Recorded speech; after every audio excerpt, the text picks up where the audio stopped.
British Airways 10,000 ਤੋਂ ਵੱਧ ਆਪਣੀਆਂ ਫਲਾਈਟਾਂ ਕੈਂਸਲ ਕਰਨ ਜਾ ਰਿਹਾ ਹੈਗਾ ਆ। ਇਹ ਲੇਟੈਸਟ ਅਨਾਊਂਸਮੈਂਟ ਕੀਤੀ ਗਈ ਆ। ਇਹਨਾਂ ਨੇ ਅਕਤੂਬਰ ਮਹੀਨੇ ਤੱਕ ਜਿਹੜੀਆਂ ਕੁੱਲ ਅਪ੍ਰੈਲ ਤੋਂ ਅਕਤੂਬਰ ਦੇ ਵਿੱਚ 30,000 ਫਲਾਈਟਾਂ ਜਿਹੜੀਆਂ ਆ ਉਹ ਰਿਮੂਵ ਕੀਤੀਆਂ ਆ। ਲੰਡਨ ਦੇ ਹੀਥਰੋ, ਗੈਟਵਿਕ ਤੇ ਸਿਟੀ ਏਅਰਪੋਰਟਸ ਤੋਂ ਇਹ ਜਿਹੜੇ ਕੈਂਸਲੇਸ਼ਨਸ ਆਏ ਨੇ। ਇਹ ਬਹੁਤੀਆਂ ਜਿਹੜੀਆਂ ਸ਼ਾਰਟ ਹਾਲ ਫਲਾਈਟਸ ਆ ਉਹਨਾਂ ਦੇ ਵਿੱਚ ਜਿਹੜੇ ਕਹਿੰਦੇ ਆ ਵੀ ਕੈਂਸਲੇਸ਼ਨ ਹੋਣਗੀਆਂ। ਸੋ ਭਾਈ ਜਿਨ੍ਹਾਂ ਨੇ ਆਉਣ ਵਾਲੇ ਸਮੇਂ 'ਚ ਬ੍ਰਿਟਿਸ਼ ਏਅਰਵੇਜ਼ ਦੀਆਂ ਫਲਾਈਟ ਕਰਵਾਈਆਂ ਨੇ ਜਾਂ ਉਹ ਦੇਖੀਆਂ ਉਹਨਾਂ ਦੀਆਂ ਹੋਈਆਂ ਜਾਂ ਕਰਵਾਉਣ ਬਾਰੇ ਸੋਚ ਰਹੇ ਤੇ ਭਾਈ ਇੱਕ ਵਾਰੀ ਇਹ ਜ਼ਰੂਰ ਚੈੱਕ ਜਿਹੜਾ ਉਹ ਜ਼ਰੂਰ ਕਰ ਲੈਣ ਵੀ ਕਿਤੇ ਤੁਸੀਂ ਇਸ ਦੇ ਵਿੱਚ ਨਾ ਜਿਹੜਾ ਉਹ ਰਗੜ ਹੋ ਜਾਓ। ਸੋ ਬ੍ਰਿਟਿਸ਼ ਏਅਰਵੇਜ਼ ਆਪਣੀਆਂ ਫਲਾਈਟਸ ਜਿਹੜੀਆਂ ਆ ਉਹ ਲਗਾਤਾਰ ਘਟਾ ਰਿਹਾ ਹੈਗਾ ਆ। ਇਸ ਦੇ ਤਹਿਤ 10,300 ਫਲਾਈਟਾਂ ਜਿਹੜੀਆਂ ਹੋਰ ਆਉਣ ਵਾਲੇ ਅਕਤੂਬਰ ਮਹੀਨੇ ਤੱਕ ਕੈਂਸਲ ਕਰਨ ਜਾ ਰਹੇ ਆ। ਜੀ, ਆਪਾਂ ਕੱਲ ਸ਼ਾਮੀ ਵੀ ਖਬਰ ਸਾਂਝੀ ਕੀਤੀ ਸੀ ਵੀ ਯੂਕੇ ਦੇ ਪ੍ਰਾਈਮ ਮਿਨਿਸਟਰ ਬੋਰਿਸ ਜੌਨਸਨ ਉਹਨਾਂ ਦੀ ਸਰਕਾਰ ਦੇ ਵਿੱਚ ਇੱਕ ਬਹੁਤ ਵੱਡਾ ਕ੍ਰਾਈਸਿਸ ਇਸ ਟਾਈਮ ਚੱਲ ਰਿਹਾ, ਜਦੋਂ ਉਹਨਾਂ ਦੇ ਦੋ ਟੌਪ ਮੋਸਟ ਕੈਬਨਿਟ ਮਿਨਿਸਟਰ ਜਿਨ੍ਹਾਂ 'ਚ ਹੈਲਥ ਮਿਨਿਸਟਰ ਸਾਜਿਦ ਜਾਵੇਦ ਤੇ ਚਾਂਸਲਰ ਰਿਸ਼ੀ ਸੁਨਕ ਦੋਨੋਂ ਜਾਣੇ ਸਟੈਪ ਡਾਊਨ ਕਰ ਗਏ ਸੀਗੇ। ਇਹ ਇੱਕ ਸਾਰਾ ਕੇਸ ਸੈਕਸ਼ੂਅਲ ਮਿਸਕੰਡਕਟ ਨੂੰ ਲੈ ਕੇ ਸੀ। ਪਹਿਲਾਂ ਬੋਰਿਸ ਜੌਨਸਨ ਦੀ ਸਰਕਾਰ ਮੰਨੀ ਨਹੀਂ ਵੀ ਉਹਨਾਂ ਦਾ ਮੰਤਰੀ ਇੱਕ ਇਦਾਂ ਦੇ ਚੱਕਰ 'ਚ ਫਸਿਆ ਹੋਇਆ। ਫਿਰ ਜਦੋਂ ਮੰਨੀ ਕਹਿੰਦੇ ਵੀ ਅਸੀਂ ਇਹ ਪ੍ਰੋਬਲਮ ਰੀਜ਼ੋਲਵ ਕਰ ਰਹੀ ਹੈਗੀ ਆ। ਇਸ ਤੋਂ ਪਹਿਲਾਂ ਵੀ ਕੁਝ ਹਫ਼ਤੇ ਪਹਿਲਾਂ ਇੱਕ ਜਿਹੜਾ ਮਤਾ ਪਾਸ ਕੀਤਾ ਗਿਆ ਸੀ, ਉਸ ਟਾਈਮ ਦੇ ਉੱਤੇ ਬੋਰਿਸ ਜੌਨਸਨ ਦੀ ਸਰਕਾਰ ਬਚ ਗਈ ਸੀ। ਰੂਲ ਹੁਣ ਇਹ ਆ, ਕਹਿੰਦੇ ਵੀ ਦੂਸਰੀ ਵਾਰੀ 12 ਮਹੀਨੇ ਤੋਂ ਬਾਅਦ ਹੀ ਮਤਾ ਲੈ ਕੇ ਆ ਸਕਦੇ ਸਰਕਾਰ ਦੇ ਉਲਟ। ਪਰ ਜਿਹੜੇ ਕੰਜ਼ਰਵੇਟਿਵਸ ਹੈਗੇ ਆ, ਹਾਈ ਹੈਡ ਜਿਨ੍ਹਾਂ ਦੀ ਸਰਕਾਰ ਆ, ਉਹ ਸੋਚ ਰਹੇ ਆ ਵੀ ਆਪਾਂ ਇਸ ਰੂਲ ਦੇ ਵਿੱਚ ਅਮੈਂਡਮੈਂਟ ਲੈ ਕੇ ਆਈਏ ਤਾਂ ਕਿ ਬੋਰਿਸ ਜੌਨਸਨ ਨੂੰ ਸਾਈਡ ਤੇ ਕੀਤਾ ਜਾ ਸਕੇ। ਬੋਰਿਸ ਜੌਨਸਨ ਪਿਛਲੇ ਕਈ ਮਹੀਨਿਆਂ 'ਚ ਕਾਫੀ ਕੰਟਰੋਵਰਸੀ 'ਚ ਰਿਹਾ ਹੈਗਾ। ਉਹਨਾਂ ਦਾ ਐਡਮਿਨਿਸਟ੍ਰੇਸ਼ਨ ਖਾਸ ਕਰਕੇ ਪੈਂਡੈਮਿਕ ਦੇ ਦੌਰਾਨ। ਹੁਣ ਕਹਿੰਦੇ ਵੀ ਇਹ ਵੀ ਹੋ ਸਕਦਾ ਆ ਕੰਜ਼ਰਵੇਟਿਵ ਪਾਰਟੀ ਜੋ ਆ ਉਹ ਆਪਣੇ ਰੂਲ ਚੇਂਜ ਕਰਦਾ ਹੈ। ਨੋ ਕੌਨਫੀਡੈਂਸ ਵੋਟ ਪਈ ਤੁਸੀਂ ਵਿਦਿਨ 12 ਮੰਥ ਲਿਆ ਸਕਦੇ ਆ। ਜੂਨ 6 ਨੂੰ ਹੀ ਇਹ ਮਤਾ ਲੈ ਕੇ ਆਏ ਸੀ, ਉਸ ਟਾਈਮ ਸਰਵਾਈਵ ਕਰ ਗਏ ਸੀ। ਜਾਂ ਬੋਰਿਸ ਜੌਨਸਨ ਖੁਦ ਰਿਜ਼ਾਈਨ ਕਰ ਜਾਏ। ਸੋ ਜੇ ਉਹ ਖੁਦ ਰਿਜ਼ਾਈਨ ਕਰਦੇ ਹੈਗੇ ਆ ਤੇ ਫਿਰ ਉਹਨਾਂ ਦੀ ਜੋ ਇੰਟਰਨਲ ਇਲੈਕਸ਼ਨ ਹੋਣੀ ਆ ਕੰਜ਼ਰਵੇਟਿਵ ਪਾਰਟੀ ਦੀ, ਤੇ ਉਹ ਆਪਣਾ ਨਵਾਂ ਲੀਡਰ ਚੁਣ ਸਕਦੇ ਹੈਗੇ ਆ। ਸੋ ਇਹ ਦੇਖਦੇ ਕਾਫੀ ਇੰਗਲੈਂਡ ਦੇ ਵਿੱਚ ਜਿਹੜੀ ਪੋਲਿਟਿਕਸ ਆ ਉਹ ਹੁਣ ਬਹੁਤ ਤੱਤਾ ਕੰਮ ਹੋਇਆ ਆ। ਉੱਥੇ ਕਿਸੇ ਟਾਈਮ ਵੀ ਉਹਨਾਂ ਦੀ ਜਿਹੜੀ ਸਰਕਾਰ ਆ ਦੇਖ ਸਕਦੀ ਆ, ਜਾਂ ਪ੍ਰਾਈਮ ਮਿਨਿਸਟਰ ਰਿਜ਼ਾਈਨ ਕਰਕੇ ਉਹਨਾਂ ਦੀ ਜਗ੍ਹਾ ਨਵਾਂ ਪ੍ਰਾਈਮ ਮਿਨਿਸਟਰ ਬਣਾਇਆ ਜਾ ਸਕਦਾ ਹੈ। ਸੋ ਲੋਕ ਵਿਰੋਧੀ ਨੀਤੀਆਂ ਦਾ ਅਕਸਰ ਕਹਿੰਦੇ ਵੀ ਇਦਾਂ ਦਾ ਸਾਹਮਣਾ ਜਿਹੜਾ ਉਹ ਹੁੰਦਾ ਆ। ਬਾਕੀ ਜਿਹੜੇ ਸਕੈਂਡਲ ਇੰਨੇ ਕੁ ਜ਼ਿਆਦਾ ਇਹਨਾਂ ਦੇ ਸਰਕਾਰ ਦੇ ਵਿੱਚ ਹੋਏ ਆ, ਬੋਰਿਸ ਜੌਨਸਨ ਦੇ ਉੱਤੇ ਵੀ ਗਾਜ ਜਿਹੜੀ ਉਹ ਡਿੱਗ ਸਕਦੀ ਆ। ਬ੍ਰੈਕਸਿਟ ਤੋਂ ਸ਼ੁਰੂਆਤਾਂ ਜਿਹੜੀਆਂ ਉਹ ਹੋਈਆਂ ਸੀ, ਉਦੋਂ ਥਰੀਸਾ ਮੇ ਦੀ ਵਿਚਾਰੀ ਉਹਦੀ ਬਲੀ ਲੈ ਲਈ ਗਈ। ਫਿਰ ਇਹ ਆਇਆ ਤੇ ਉਸ ਤੋਂ ਬਾਅਦ ਦੇ ਵਿੱਚ ਲੋਕਾਂ ਨੂੰ ਘਰੇ ਤਾੜ ਕੇ ਆਪ ਪਾਰਟੀਆਂ ਕਰਦੇ ਰਹੇ। ਲੋਕਾਂ ਦੇ ਨਾਲ ਲੋਕ ਕਾਫੀ ਤੰਗ ਪਰੇਸ਼ਾਨ ਜਿਹੜੇ ਹੋਏ। ਓਵਰਆਲ ਜਿਹੜਾ ਸੁਨਾਕ ਤੇ ਜਿਹੜੇ ਜਾਵਦ ਆ ਉਹਨਾਂ ਦੀ ਵੀ ਬਹੁਤ ਆਲੋਚਨਾ ਹੁੰਦੀ ਰਹੀ। ਜੌਨਸਨ ਦੀ ਤਾਂ ਜਿਹੜੀ ਉਹ ਹੁੰਦੀ ਉਹੀ ਸੀਗੀ। ਅੰਦਰ ਹੀ ਇਹਨਾਂ ਦੀ ਪਾਰਟੀ ਦੇ ਵਿੱਚੋਂ ਵੀ ਇਹ ਆਵਾਜ਼ਾਂ ਜਿਹੜੀਆਂ ਉਹ ਆਉਂਦੀਆਂ ਰਹੀਆਂ। ਸੋ ਇੱਕ ਸਕੈਂਡਲ ਜਿਹੜਾ ਪਿਛਲੇ ਹਫ਼ਤੇ ਹੀ ਕਹਿ ਲਓ ਵੀ ਲਾਈਟ ਦੇ ਵਿੱਚ ਆਇਆ, ਰੌਸ਼ਨੀ 'ਚ ਜਿਹੜਾ ਆਇਆ ਸੀਗਾ। ਉਸ ਤੋਂ ਬਾਅਦ 'ਚ ਇਹਨਾਂ ਦੇ ਜਿਹੜੇ ਡਿਪਟੀ ਚੀਫ ਵਿਪ ਸੀਗੇ ਕੰਜ਼ਰਵੇਟਿਵ ਪਾਰਟੀ ਦੇ, ਕ੍ਰਿਸ ਪਿੰਚਰ, ਉਹਨਾਂ ਨੂੰ ਵੀ ਅਸਤੀਫਾ ਜਿਹੜਾ ਆ ਉਹ ਦੇਣਾ ਪਿਆ ਸੀਗਾ। ਹਾਲਾਤ ਇਹਦੇ ਲਈ ਕੋਈ ਬਹੁਤੇ ਚੰਗੇ ਜਿਹੜੇ ਉਹ ਨਹੀਂ ਨਜ਼ਰ ਆ ਰਹੇ। ਅਗਲੀ ਗੱਲ ਕਰੀਏ EDD ਦੀ।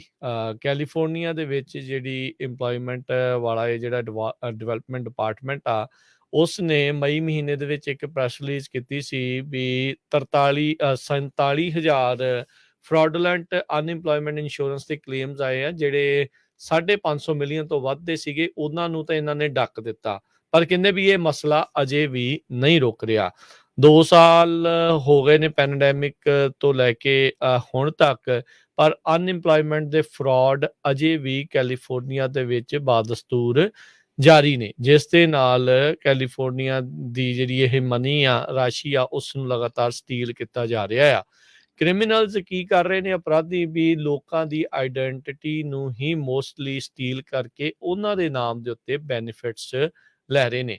ਜੂਨ ਮਹੀਨੇ ਦੇ ਵਿੱਚ ਡੇਵਿਸ ਦੇ ਵਿੱਚ ਰਹਿਣ ਵਾਲੀ ਇੱਕ ਬੀਬੀ ਆ, ਉਸ ਨੂੰ ਘਰੇ ਈਡੀਡੀ ਦੀਆਂ ਚਿੱਠੀਆਂ ਆਉਣੀਆਂ ਸ਼ੁਰੂ ਹੋ ਗਈਆਂ। ਕਹਿੰਦੇ ਵੀ ਉਸ ਤੋਂ ਬਾਅਦ ਦੇ ਵਿੱਚ ਜਦ ਇਹ ਉਦੋਂ ਆ ਰਹੀਆਂ ਜਦੋਂ ਈਡੀਡੀ ਨੇ ਕਿਹਾ ਵੀ ਅਸੀਂ ਫਰਾਡ ਦੇ ਅਟੈਂਪਟਾਂ ਨੂੰ ਜਿਹੜਾ ਉਹ ਰੋਕਿਆ ਹੈਗਾ ਆ। ਨੋਟਿਸ ਕਹਿੰਦੇ ਵੀ ਆਇਆ, requirement to register for work, ਕੋਰਲ ਨਾਂ ਦੀ ਇਸ ਬੀਬੀ ਨੇ ਜਿਹੜਾ ਇਹ ਦੱਸਿਆ।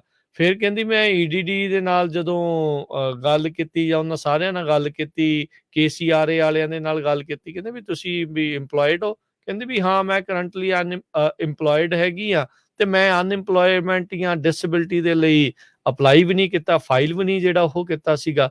ਸੋ ਉਸ ਦਾ ਬਾਅਦ ਚ ਪਤਾ ਲੱਗਾ ਵੀ ਇਸ ਬੀਬੀ ਦੀ ਜਿਹੜੀ ਆਈਡੈਂਟਿਟੀ ਆ ਉਹ ਚੋਰੀ ਹੋਈ। ਉਸ ਦੇ ਨਾਂ ਦੇ ਉੱਤੇ ਹੁਣ ਲੋਕ ਕਈ ਪਤਾ ਨਹੀਂ ਕਿਹੜੀ ਥਾਂ ਤੋਂ ਬੈਠ ਕੇ ਇਹਨਾਂ ਨੇ ਅਨਇੰਪਲੋਇਮੈਂਟ ਦੇ ਜਿਹੜੇ ਫਾਈਲ ਆ ਉਹ ਕਲੇਮ ਕਰਤੀ ਆ। ਸੋ ਪੈਂਡੈਮਿਕ ਦੇ ਦੌਰਾਨ ਈਡੀਡੀ ਨੇ 20 ਬਿਲੀਅਨ ਤੋਂ ਵੱਧ ਡਾਲਰ ਕਹਿੰਦੇ ਫੇਕ ਅਕਾਊਂਟਸ ਨੂੰ ਜਿਹੜੇ ਉਹ ਪੇ ਆਊਟ ਕੀਤੇ ਸੀ। ਇਹ 2 ਸਾਲਾਂ ਦੇ ਵਿੱਚ ਇੰਨਾ ਵੱਡਾ ਜਿਹੜਾ ਉਹ ਰਗੜਾ ਲੱਗਾ ਆ। ਆਲਦੋ ਇਹ ਫੜੋ ਫੜਾਈ ਦੇ ਵਿੱਚ ਲੱਗੇ ਹੋਏ ਨੇ, ਇਹ ਕਈਆਂ ਨੂੰ ਇਹਨਾਂ ਨੇ ਅੰਦਰ ਕੀਤਾ ਆ, ਕਈਆਂ ਤੋਂ ਵਾਪਸ ਜਿਹੜੇ ਉਹ ਲਏ ਨੇ, ਪਰ ਫਿਰ ਵੀ ਈਡੀਡੀ ਦੇ ਉੱਤੇ ਜਿਹੜਾ ਇਹ ਸਕੈਮ ਆ, ਲਗਾਤਾਰ ਇਹ ਫਰਾਡ ਆ ਜਿਹੜੇ ਉਹ ਅਜੇ ਵੀ ਚੱਲ ਰਹੇ ਨੇ। ਸੋ ਇਹਨਾਂ ਦੀ ਜਿਹੜੀ ਹੋਰ ਵੀ ਬਹੁਤ ਸਾਰੇ ਜਿਹੜੇ ਫਰਾਡ ਦੇ ਵਿਕਟਮ ਆ ਉਹ ਬਣ ਰਹੇ ਨੇ।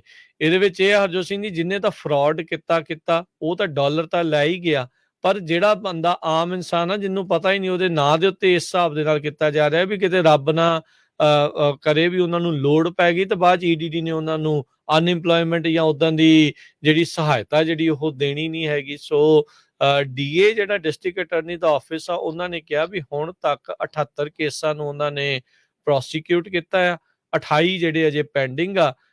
ਤੇ ਕਹਿੰਦੇ ਵੀ ਇਹ ਮਹਿਜ 7 ਮਿਲੀਅਨ ਦੇ ਆંકੜੇ ਦੇ ਜਿਹੜੇ ਈਡੀਡੀ ਦੇ ਫਰਾਡ ਆ ਉਹਦੇ ਮੁਤਾਬਕ ਇਹਨਾਂ ਨੇ ਪ੍ਰੋਸੀਕਿਊਟ ਕੀਤੇ ਆ। ਉਹ ਜਿਹੜੇ ਇਸ ਦੇ ਉੱਤੇ ਕਾਰਵਾਈ ਅਦਾਲਤੀ ਜਿਹੜੀ ਉਹ ਚੱਲ ਰਹੀ ਆ। ਮਿਲੀਅਨਸ ਆਫ ਕੈਲੀਫੋਰਨੀਅਨਸ ਇਸ ਦੇ ਨਾਲ ਜਿਹੜੇ ਆ ਇਹ ਇਫੈਕਟ ਹੋਏ ਆ, ਤੇ ਅਜੇ ਵੀ ਹਰਜੋਤ ਸਿੰਘ ਜੀ ਕੋਈ ਨਜ਼ਰ ਨਹੀਂ ਆ ਰਿਹਾ ਵੀ ਆਉਣ ਵਾਲੇ ਸਮੇਂ ਦੇ ਵਿੱਚ ਕਿੱਥੇ ਤੱਕ ਗੱਲ ਬਣੂਗੀ।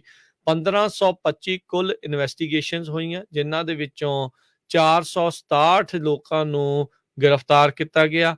3.4 ਮਿਲੀਅਨ ਡਾਲਰ ਦੀ ਜਿਹੜੀ ਰਾਸ਼ੀ ਆ ਉਹ ਸੀਜ਼ ਕੀਤੀ ਗਈ, ਤੇ ਇਹਨਾਂ ਦੇ ਵਿੱਚ 162 ਜਾਣਿਆਂ ਨੂੰ ਦੋਸ਼ੀ ਜਿਹੜਾ ਆ ਉਹ ਕਰਾਰ ਦਿੱਤਾ ਗਿਆ ਹੈਗਾ ਆ। ਸੋ ਈਡੀਡੀ ਆਪਣੇ ਅਨਇੰਪਲੋਇਮੈਂਟ ਕਲੇਮਸ ਨੂੰ ਦੇ ਵਿੱਚ ਜਿਹੜੀਆਂ ਆ ਉਹ ਚੇਂਜਸ ਲਿਆਉਣ ਬਾਰੇ ਜਿਹੜੀ ਉਹ ਸੋਚ ਰਹੀ ਆ, ਕਿੱਦਾਂ ਕੀਤਾ ਜਾ ਸਕਦਾ, ਕਿਵੇਂ ਹੋਵੇ ਤਾਂ ਜੋ ਇਦਾਂ ਦੇ ਫਰਾਡ ਆ ਉਹਨਾਂ ਨੂੰ ਨੱਥ ਪਾਈ ਜਾ ਸਕੇ। ਤੇ ਆਪਾਂ ਤਾਂ ਉਮੀਦ ਕਰਦੇ ਹਾਂ ਹਰਜੋਤ ਸਿੰਘ ਜੀ ਵੀ ਕਿਤੇ ਨਾ ਕਿਤੇ ਵਾਪਸ ਇਹ ਡਾਲਰ ਜਿਹੜੇ ਉਹ ਆ ਜਾਣ, ਪਰ it's they are long gone. ਇਦਾਂ ਲੱਗਦਾ ਵੀ ਇਹ ਪਤਾ ਨਹੀਂ ਕਿੱਥੇ ਦੇ ਕਿੱਥੇ ਜਿਹੜੇ ਉਹ ਹੁਣ ਪਹੁੰਚ ਚੁੱਕੇ ਹੋਣੇ ਆ। ਜੀ, ਅਮਰੀਕਾ ਦੀ ਹਿਸਟਰੀ ਦੇ ਵਿੱਚ ਅਨਪਲੋਇਮੈਂਟ ਨੂੰ ਲੈ ਕੇ ਸਭ ਤੋਂ ਵੱਡਾ ਫਰਾਡ ਕੈਲੀਫੋਰਨੀਆ ਦੇ ਵਿੱਚ ਹੋਇਆ। ਹੋਰ ਸਟੇਟਾਂ 'ਚ ਵੀ ਬਹੁਤ ਹੋਇਆ। 7,80,000 ਇਨਐਕਟੀਵੇਟ ਕੀਤੇ ਗਏ ਬੈਨੀਫਿਟ ਕਾਰਡ ਜਿਹੜੇ ਲੋਕਾਂ ਨੇ ਇਸ਼ੂ ਕਰਵਾ ਲਏ ਸੀ, ਤੇ 47,000 ਫਰੋਜੂਲੈਂਟ ਕਲੇਮ ਹੋਣ ਤੋਂ ਰੁਕੇ, ਜੋ ਕਿ 560 ਬਿਲੀਅਨ ਡਾਲਰ ਬਣਦਾ। ਈਡੀਡੀ ਨੇ ਮੰਨਿਆ 20 ਬਿਲੀਅਨ ਡਾਲਰ ਦਾ ਫਰਾਡ ਹੋਇਆ ਹੈਗਾ। ਈਡੀਡੀ ਦੇ 3 ਡਾਇਰੈਕਟਰ ਆਲਰੇਡੀ 2 ਰਿਜ਼ਾਈਨ ਕਰ ਚੁੱਕੇ ਆ ਵਿਦਿਨ 2 ਈਅਰ ਦੇ ਵਿੱਚ। ਹੁਣ ਤੀਸਰੇ ਡਾਇਰੈਕਟਰ ਨੈਂਸੀ ਫਰੀਅਸ ਈਡੀਡੀ ਦੇ ਇਸ ਟਾਈਮ ਦੇ ਉੱਤੇ ਬਣੇ ਹੋਏ ਹੈਗੇ ਆ। ਹੁਣ ਤੱਕ Harjot Singh ji 183 billion dollar total benefits ਈਡੀਡੀ ਦੀ ਆਪਣੀ ਵੈਬਸਾਈਟ ਦੇ ਮੁਤਾਬਿਕ 1 ਜੁਲਾਈ ਤੱਕ ਇਹਨਾਂ ਨੇ ਇਹ ਦਿੱਤੇ ਆ, ਜਿਨ੍ਹਾਂ ਵਿੱਚੋਂ ਇਹ ਮੰਨ ਰਹੇ ਆ ਵੀ 20 ਬਿਲੀਅਨ ਆ। ਹੋ ਸਕਦਾ ਵੱਧ ਵੀ ਹੋਵੇ, ਹੋ ਸਕਦਾ ਇਸ ਤੋਂ ਘੱਟ ਵੀ ਹੋਵੇ, ਪਰ ਅਪਡੇਟਡ ਇਹਨਾਂ ਦੇ ਹੀ ਵੈਬਸਾਈਟ ਦੇ ਉੱਤੇ ਨੰਬਰ ਆ ਵੀ 20 ਬਿਲੀਅਨ ਡਾਲਰ ਦੀ ਜਿਹੜੀ ਧਾਂਦਲੀ ਆ ਉਹ ਬਣੀ ਆ। ਪਿਛਲੇ ਸਾਲ ਅਪਰੋਕਸੀਮੇਟਲੀ ਕਹਿੰਦੇ 11% ਜਿਹੜੇ 180 ਬਿਲੀਅਨ ਡਾਲਰ ਦੇ ਬੈਨੀਫਿਟ ਜਿਹੜੇ ਦਿੱਤੇ ਗਏ ਸੀ ਉਹ ਫਰਾਡੂਲੈਂਟ ਇਸ ਦੇ ਵਿੱਚ ਸੀਗੇ। ਸੋ ਇੰਨਾ ਵੱਡੇ ਪੱਧਰ ਦੇ ਉੱਤੇ ਜਿਹੜੀਆਂ ਧਾਂਦਲੀਆਂ ਉਹ ਹੋਈਆਂ ਨੇ। ਜੀ, ਅਗਲੀ ਖਬਰ ਵੱਲ ਚਲੀਏ, ਟੈਸਲਾ ਨੂੰ ਲੈ ਕੇ ਆ। ਟੈਸਲਾ ਹੁਣ ਦੁਨੀਆ ਦੇ ਵਿੱਚ ਨਹੀਂ ਕੰਪਨੀ ਹੋ ਰਹੀ ਜਿਹੜੀ ਸਭ ਤੋਂ ਜ਼ਿਆਦਾ ਇਲੈਕਟ੍ਰਿਕ ਵਹੀਕਲ ਪ੍ਰੋਡਿਊਸ ਕਰ ਰਹੀ ਆ। ਹੁਣ ਐਲੋਨ ਮਸਕ ਦੇ ਕੰਪੀਟੀਟਰ ਆ ਗਏ ਆ, ਚਾਈਨੀਜ਼ ਆਟੋਮੇਕਰ ਇਲੈਕਟ੍ਰਿਕ ਵਹੀਕਲ ਦੀ BYD, ਜਿਸ ਨੂੰ ਕਿ ਵਾਰਨ ਬਫੇ ਜਿਹੜੇ ਸਪੋਰਟ ਕਰ ਰਹੇ ਹੈਗੇ ਆ, ਉਹਨਾਂ ਨੇ ਇਨਵੈਸਟ ਕੀਤਾ ਹੈ ਮਨੀ।